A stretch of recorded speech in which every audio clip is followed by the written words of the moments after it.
There's a real good chance I'm going to be fishing for salmon this year, and not in the U.S. Atlantic salmon, but not in the U.S. Up in Canada. So I'm going to be tying some flies. One thing I've never said probably on the channel is that I've never actually bought a fly before in my life. It sounds crazy, but I've never bought a fly in my life, and I started tying before I ever even cast a fly rod. And back then it was because, and this wasn't that long ago, we're talking maybe 10 years ago, maybe 9 years ago probably. Back then I said I wanted to learn how to fly fish, and then I said, okay, to catch fish you need flies, and then I was like, okay, how do you do that? And then it just led to tying them. So I'm going to be tying the salmon flies that I'm going to fish. I'm not going to buy them. I'm going to stick with that tradition. And this is the one. This is a Lady Caroline. This is on a double size 6, the small fly. It's not really small, super small, but it's pretty small. And it's actually an antique. Well, I don't know, 50 years old, 60 years old hook. So I don't know, I guess that's maybe considered an antique, maybe just called vintage. I'm not really sure. But it's a double, as you can see, and it's an eyed hook. Doubles are kind of tricky. They can like mess with your brain a little bit when you tie them, because you're not putting the hook in the vise in the center. You're putting it on one of these, which means you have to turn the vise. If you see my vise is turned. It can be a little confusing sometimes. You can start tying like this because you're confused. I've done that before. But Lady Caroline, that's what we're going to tie here. I'm going to bring a few of these with me, and I'm going to bring a lot of flies with me, and we're probably going to be tying a few more of these small type of doubles. And let's get started here. Lady Caroline, I'm going to be using this black thread, and we're pretty much going to tie it exactly like it appears in Kelson Salmon Fly, with a couple of tiny changes. One is that the body in the Salmon Fly says it's wool. 2 parts brown, 1 part olive. We're going to be doing 2 parts brown, 1 part olive, but we're going to use seal's fur and not wool. And the next change is, instead of oval tinsel, we're going to use wire. But other than that, oh, well, I'm sorry. There is one other change too. Is instead of heron, we're going to use Blue Eared Pheasant. That's actually a pretty big one. We're not going to use that one. We're going to use this one. And a natural Blue Eared Pheasant and a natural heron, it's fairly similar. So black, Giorgio Benici to the hook point. Now we're not going to go too nuts here with this fly, because again I'm tying these to fish, so we're not. This is not a. We're not framing these things. The tail is an interesting thing. There's no tinsel tail or anything like that. It's just straight to the tail, which is golden pheasant breast feather. It's like a red, natural red. Comes off like this here. See that? And not too many fibers, maybe, I don't know, 8 or 9, something like that. And we're just gonna make it, that's good.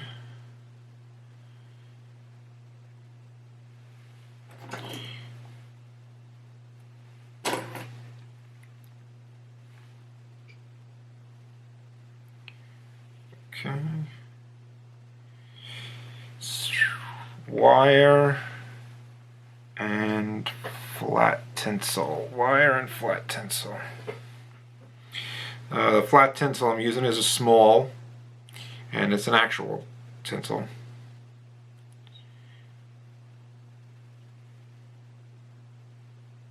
And we're going to try and put this in basically the whole body here. And the wire is a gold wire, small gold wire.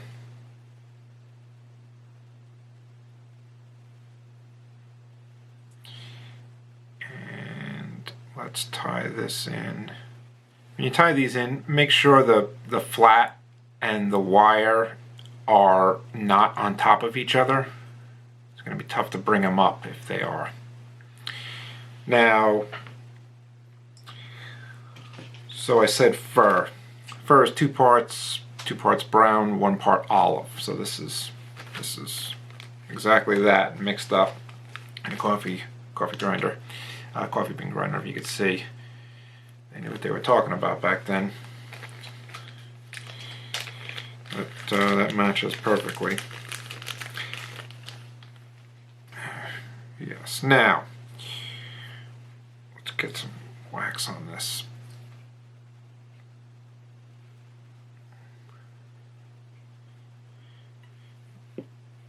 Now it's easier to use a dubbing. Well, first of all, you could get like a brownish olive dubbing. I'm sorry, you can get a brownish olive wool on a card. This is just olive. But when you tie this in and you wrap it, it can get real tricky here because you have to start some things right around here and you have to move them this way and move them that way. It can be a little bit annoying.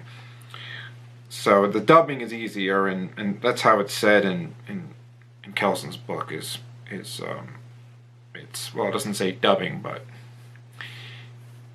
it has a specific breakdown of the colors: 2 parts brown, 1 part olive, which I think clearly shows that it's supposed to be a dubbing. Now we want to get this real tight. And you want it to be tight, and you kind of want the body to be fairly thin, because if not, it's going to take a lot to wrap. And here is the feather. And then we have to tie it in at the tip. Actually, we're going to do the wire first. It's a silver wire. If you see here, you can take the dubbing off or leave it on.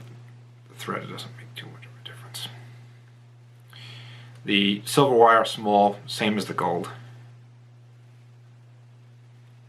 And we can just quickly run this up and back so it's tied in okay. And the Blue Eared Pheasant at the tip. Now, there's 2 ways to do this, wrapping the Blue Eared Pheasant. One is towards you and one is away from you. If you wrap it towards you, you have to wrap the wire away from you to lock it in. So it's better to keep it neater, it's better to wrap it under this way. Okay, remember, we got to keep it thin.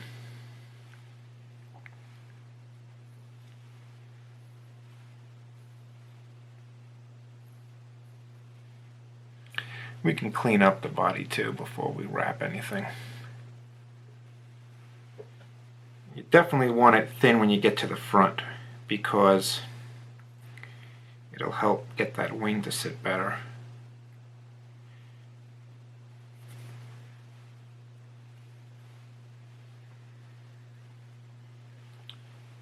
And let's see if there's anything hanging out.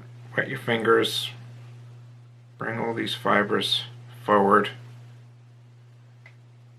and you can hold it with a turn here, and you just need to hold it for the flat part because you need to get that right, and it's easier to wrap the wire.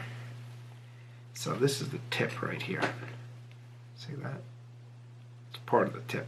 I clipped some of it off, but that's some of it right there. Now we got 1, 2, and on the 3rd turn we get this thing back. We want to come right there.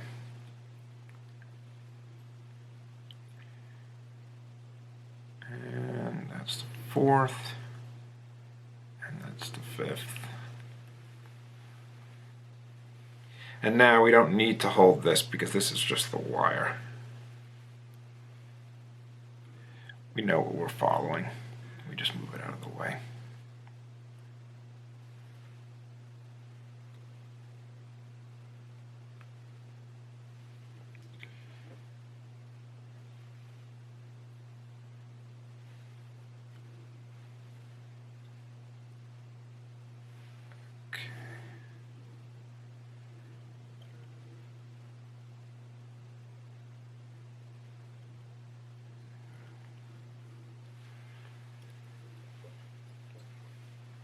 Wrapping the blue eared pheasant, you want to go this way. And the reason you want to do that is because when you wrap the wire, you want to wrap the wire so it follows the gold, and it'll just make it look nicer. So, I mean, you don't have to do it this way, but it definitely looks nicer. Now let's take off some of this fluff. A little bit of the fluff I don't think matters too much, but it's just easier. We're going to try and get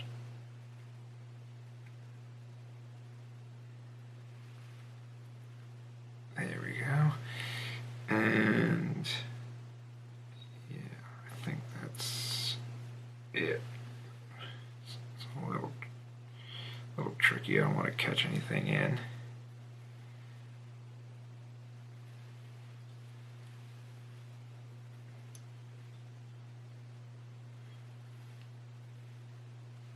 Now, let's get the wire in, and then we'll make sure that this is all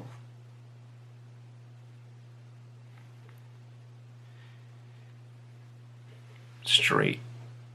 Sometimes these things can get twisted, so. But we're going to put the wire in first and then deal with that.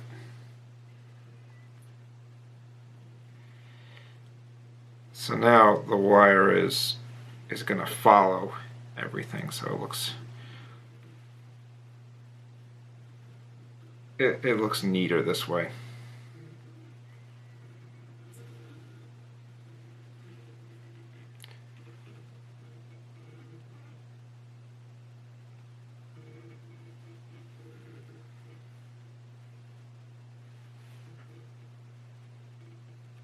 Trying not to trap in too many.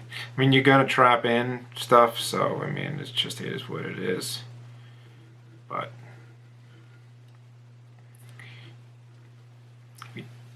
just take a little bit of time, not too much time, because you don't want to be a lunatic about it. It'll make it look neater. That's good. Okay, now in front of that, we need another natural golden pheasant breast feather. Again, we're tying it in at the tip.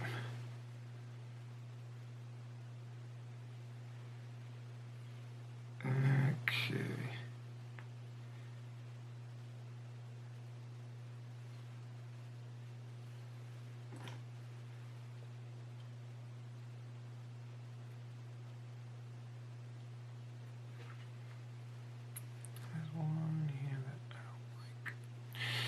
Okay. Now this we don't need too much of. Maybe it depends on how good the turn is, but I think maybe 1 or 1.5, something like that. But we do want to make sure that everything is laying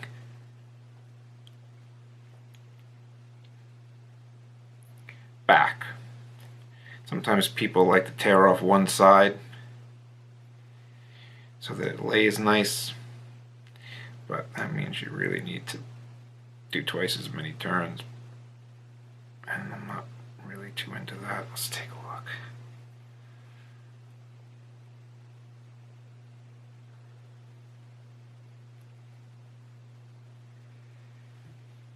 Yeah, I think that is okay. Now, sometimes when you tie these in, you can, if you don't want to trap anything else, you should tear it off before you tie in too much of it.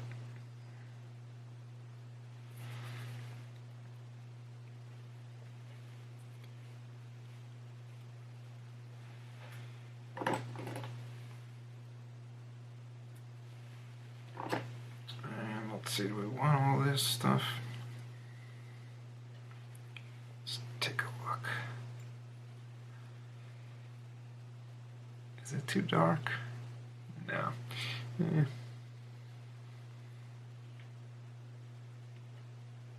Maybe. Maybe we'll take this off right here.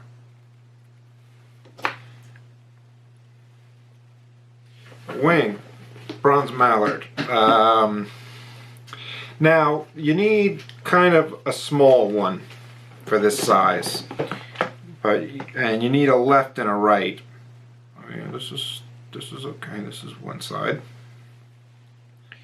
and now we need a left, and I think that should be okay. All right. In the Kelson book, he says, what does he say? He says black tip, and then white root. It says. Now, I don't think that's a big deal or something that needs to happen that way. But if you get the right size feather, if you get the exact size feather as the fly, it will be right according to the book, but then it'll also be not using a big feather up for a small fly, which is kind of good. Now, the wing size, you don't need too much. I can tell you that for certain. You don't need too much. And I'm going to actually do 2 wings on either side. Kelson just has, it doesn't say double, it just says bronze mallard on either side. But we're going to do it. We're going to do 2. And all I'm really doing is just pulling off a good amount here. That's maybe too much. And I'm just bringing it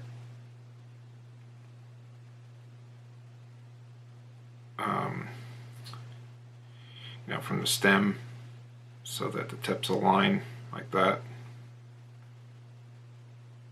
And then I'm just tearing it off. You can clip it. I mean, I don't think it's a big deal. It's just when you're taking off 4 of these, it's easier to learn how to do it by hand so that you don't need to pick up the scissors. Now, it should be another thing. If you rip off 2 wings, if you're doing a double, which you don't have to do, you can do a single, but if you're doing a double and you rip off 2 wings and one small the inside, don't get crazy about it. Just put the smaller one on the inside. It's just easier that way. But again, this is a fishing fly, so we really shouldn't be caring at all. We should just be throwing these things on, and that's what I'm trying to do right now. I'm trying to get them all lined up like that, and we want them to be just to the, see where I got them there? Kind of to the bend. I think that's the right move. Let's just make sure I got these here. Yeah. To the bend, and you want them pretty low.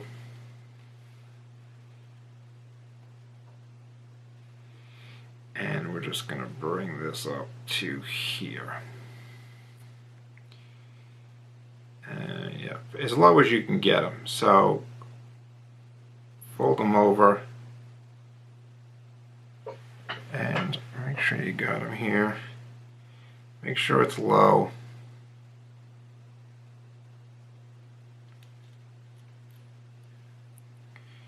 And yeah, that's low. Jeez. Almost too low.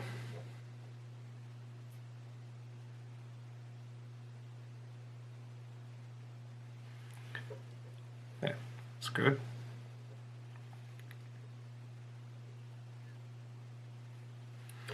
Get your... I mean, if they weren't low though, I mean, unless they're up pointing into the sky, just tie it off and keep on going. If this is a fly to fish, which it is. And I want to try and take off as much as I can here. And I'm just going to really concentrate on covering up this stuff here and just really make sure each turn of the whip finishes right on there where it should be.